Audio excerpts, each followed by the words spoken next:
Funny. I really enjoyed the Unseen. I think Unseen was my favorite. So just to tell you a funny story, when we were in the MC 14-15, so like last year, in our planning thing, we were deciding, you know, like there's a lot of pressure about the MC name.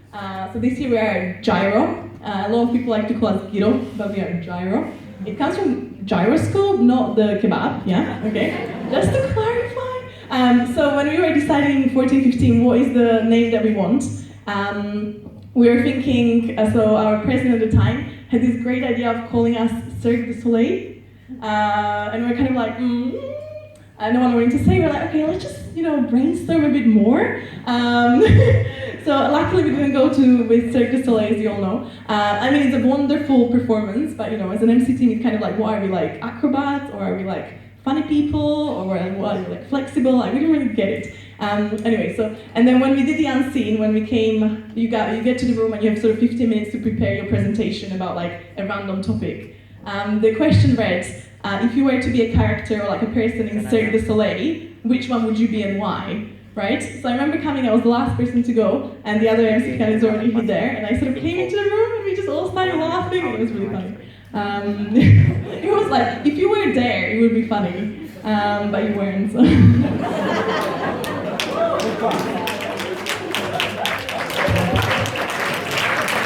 What you felt when the water was over you? What was that thing that you felt?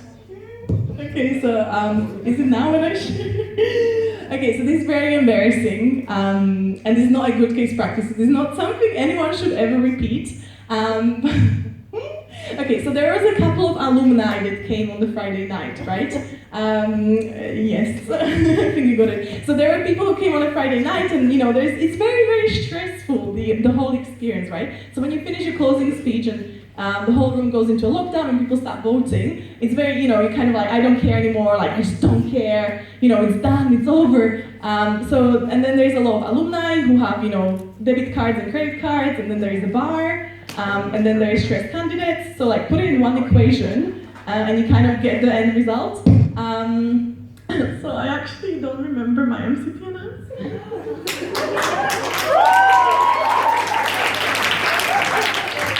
To watch it on the live stream the next day to realize what happened. I literally don't remember.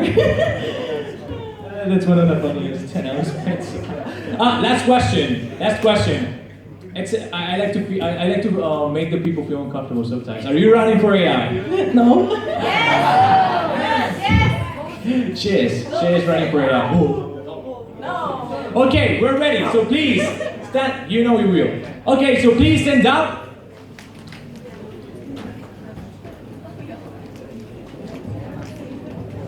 Isaac in the UK. Give it up for your MCP candidate for the term 16-17. Shea!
This is the most alive I felt in, I think, forever.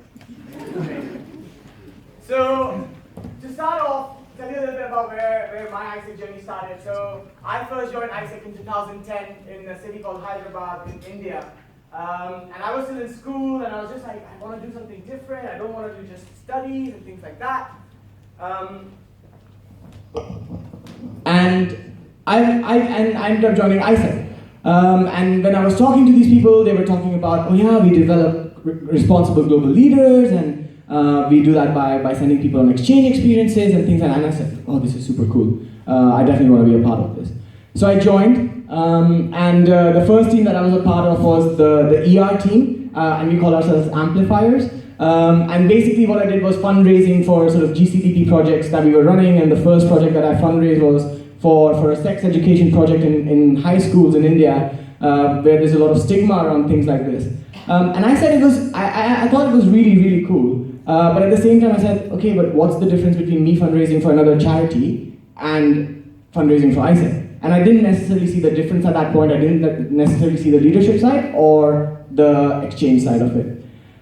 Then, in December the same year, in 2010, I got to be a part of a project called Bal Kalakar. And this is one of the biggest projects that ISEC in India runs now. And around the country, there's about 30,000 people, 30,000 underprivileged kids who are now benefiting from this project. And I'm very, very passionate about kids and underprivileged children. It's something that I saw a lot growing up. So when I got to be a part of this project, I was so happy. I was so happy. And I got to see all these kids, and they had a great day, and some of them got scholarships to these beautiful universities and art schools, and I just absolutely loved it. But at the same time, again, I was just thinking this thing that, where is the leadership development in me? I mean, I'm enabling this experience for these kids, but am I developing myself as a leader, and what are the things that I've picked up? The funny thing is that between these two experiences, I almost quit. I almost quit ISEC. Because I got into a role where I was OCP for recruitment for my LC, and it was the most intense role that I've been in. My team just resigned 2 weeks after sort of we were selected, and they said, oh, we can't work with you. And I felt like a complete failure, so I said, okay, I don't want to be a part of this organization. And my LCP, who's in that picture, actually convinced me to stay, and he said, give it a go, give it time, it's okay. That's what this organization is about. So, after all this, I came to the UK, and in 2013, so for a couple of years I stayed away from ISEC, and I was like, okay, I'm going to do other things. And in 2013, I walked by a freshers fair, I saw the stall for ISEC, and I said, okay, why not? And then I actually ended up going to the assessment center and joining ISEC again. Now, when I joined ISEC, I was a part of the ICX team, and I did a lot of cold calls and I did a lot of meetings. But I never raised a TN, I never delivered that experience for an intern, I never received one. And so, again, I questioned, like, what is the leadership development? Am I developing myself as a good salesperson, or am I developing myself as a great leader? And those were the questions I kept asking myself. So, and those are the questions that I'm still asking. After all of this, are we actually developing leaders? Or are we developing really, really skilled people and skilled young people?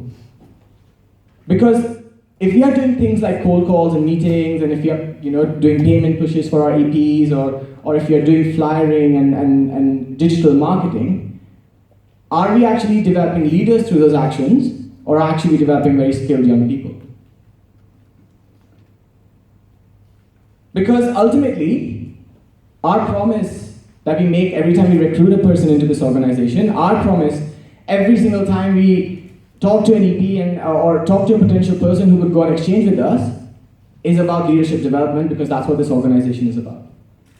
And if we are not living that experience, if you're not delivering on that experience every single day that we are doing something, then we are not fulfilling our promise that we are making to this, that we should be. Because our promise at the end of the day is leadership development, simple as that. Now, if you're not fulfilling this promise, and if you're not living the LDM, if you're not living the ISEC values on a day-to-day basis, then what are we doing? And are we actually working towards global responsible leaders? Are we working towards peace and fulfillment of humankind's potential? And this is what I think is happening at the moment in ISEC UK. Right? We recruit members, we spend a lot of time in educating them and training them, and then we go into the operation side of things, and sort of in November the activity picks up. But what are those activities? Because those activities are, again, things like trying to get people into the organization. Those activities are trying to get more EPs. Those activities are trying to get more people to pay to go on exchange experiences, rather than actually delivering on those experiences, which is what we should be doing. So, the current operations activity are, as I said before, they primarily develop skills. They don't necessarily develop well-rounded leaders. But our promise is leadership development. So now, that raises the question, how do we develop leadership through every single activity that we do on every single day, as a member, as a VP, as a LCP, as MC? How do we develop leadership in every single action? To make it happen, I think there's two fundamental shifts that need to happen. The first one is in our systems and our processes. So when we talk about globally, when we start having these conversations about things like payment on match, we start having conversations about new customer flows where the model is more customer-centric. It's more about delivering this value. When we start talking about things like co-delivery, so people who do IGIP at local level are not just doing cold calls and meetings, but are actually meeting interns, receiving them, and seeing the change that comes in a person because they have the opportunity to come to a country like the United Kingdom and experience the work culture here. So actually living all of those experiences. So those are the kind of changes that need to happen in our systems and our processes. And the second change is in our mindset. So our mindset needs to now shift to being about delivering experiences rather than trying to get people in. But, I mean, all of that sounds great, but then you're like, okay, how does that happen? You know, like if you don't even have people, if you're not even bringing people in, how are we going to deliver on these experiences? So how do we go from being this best kept secret for more than 60 years around the world and in the UK, to being the experts in youth affairs, being recognized as the organization that is the expert in youth affairs? Imagine that what we did could influence government policies and strategies. Imagine that we were looked at as the youth consultants for youth engagement strategy by the private sector. And imagine that universities wanted to partner with us because they felt it was important for their students to go on exchange. So these numbers are very significant to me. So in 14-15, we had 104 responses. In 15-16 so far, about 350. And these are the number of responses we've had for Youth Speak, which is one of the biggest initiatives that was launched globally. And it is about becoming the most credible youth voice around the world. Because if we have that credibility, we can go and say that, okay, this is what people want. And this is why I say that in the next 1 year, we can have 10,000 people. And if you have 10,000 people, and we can say, this is the answer, or these are the questions that these 10,000 people are asking, we can then actually make those changes. But we can't do it alone, which is why we are very lucky because we have shifted from being the target in the Millennium Development Goals to being the key stakeholders in Sustainable Development Goals. And we need to capitalize on that. Through strategic partnerships, through being the people who mobilize UK youth, and through the achievement of SDGs. That is our primary focus. For the next 15 years, ISEC will do everything it can to achieve the SDGs.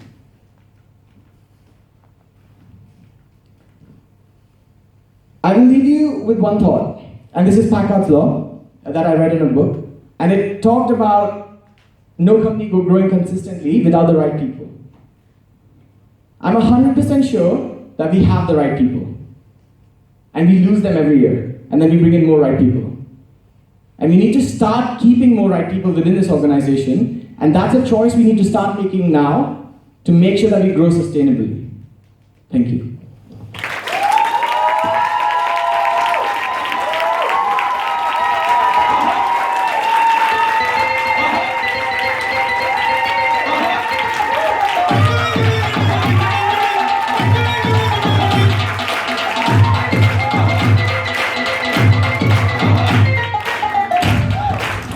Okay, thank you so much, Chip.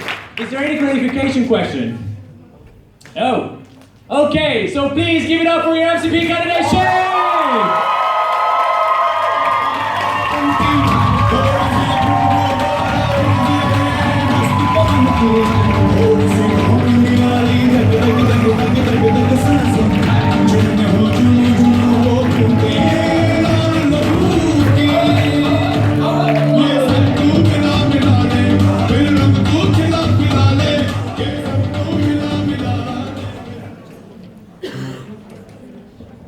Okay, I want to thank you all for being part of this. As I said before, this is one of the most beautiful things that we have in ISAC. Electing our leader for the next term. And I'll tell you something.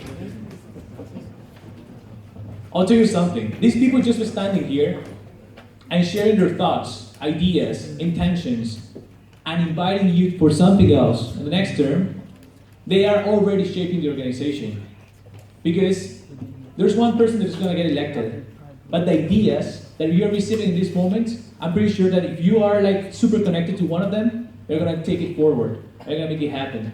And that's the chance that you've got only by running for president of any entity in the global network.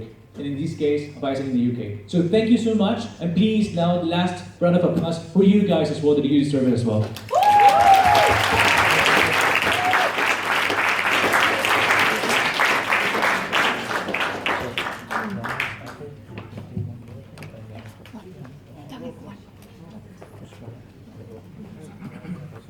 Who wants to dance? Who wants to dance? Give me. Woo! Let's do that later on. Tomorrow we'll do that. We're going to dance one roll call, and we're coming back for an amazing keynote that we're going to have later on. So, please stand up and let's dance one roll call together. Yay!